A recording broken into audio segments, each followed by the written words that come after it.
hairdryer blowing in your face. Yay. Mostly cloudy, 77 overnight. A mix of sun and clouds, mid-90s tomorrow. Plenty of sunshine Thursday through the weekend, and we'll stay in the mid-90s. We'll be dip down to the upper 80s midweek next week.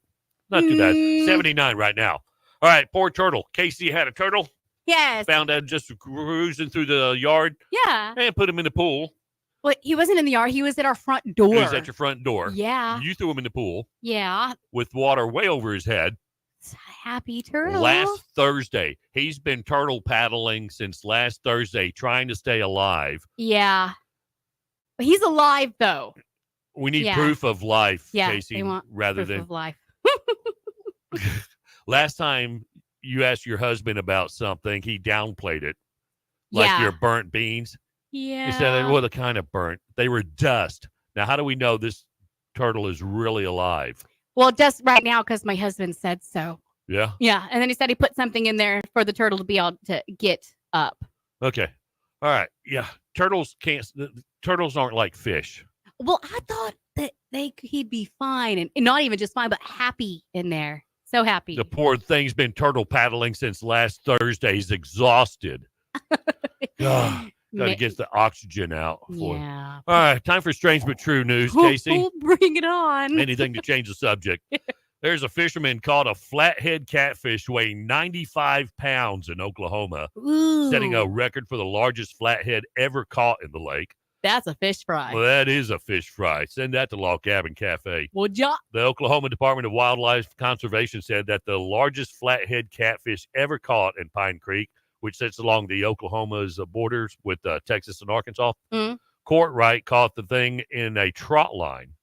It's almost 20 pounds larger than the rod and reel record.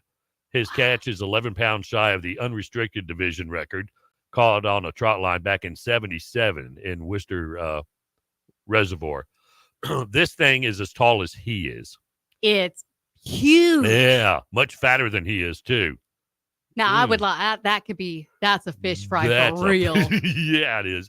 The federal government has sued Hyundai. The car people? Yep. After a 13-year-old girl was found working on an assembly line. Oh. Yeah, you can't do that. You can't do that. No. Last week, the Department of Labor sued the South Korean auto giant, an auto parts plant, and a labor recruiter over illegal use of child labor in Alabama. Yeah. Well, if she can do the job, why not? The complaint follows an investigation by the department's Wage and Hour Division that found the 13-year-old worked between 50 and 60 hours a week operating machines on an assembly line that formed sheet metal into auto body parts. Oh, she's going to have a good job lined up for her later. The filing also seeks an order requiring the companies to relinquish any profits related to the use of child labor. Well, she was 13, so I guess they're going to send both dollars back. Okay. Now that the girl cannot work there anymore, yeah, her parents starved to death. No, she was you never know. She was trying to bring home some money for her poor little parents. sister who she got left with after her parents ran away. Yeah, and now they're all starving to death. Okay, no kidding. Staff at a Nebraska funeral home were shocked when a woman who was brought there after being declared dead was found still be breathing. Oh, no. Constant Glantz is her name. She's 74 years old. She was believed to have died while in a hospice care and had been transferred to a funeral home in Lincoln yesterday morning. But a worker at the home who was preparing her body for a funeral found Glantz was still alive and immediately called 911. Wow. Now, according to Lancaster County Chief Deputy Ben Houchin, funeral home staff began performing CPR on the woman before she was transported to the hospital. Now, the woman was initially brought to the nursing home at 9:44 a.m., but earlier that morning she was declared dead at the hospice where she had been receiving care and had been seen by a doctor who signed her death certificate. The sheriff's office has investigated, but no criminal charges are pending.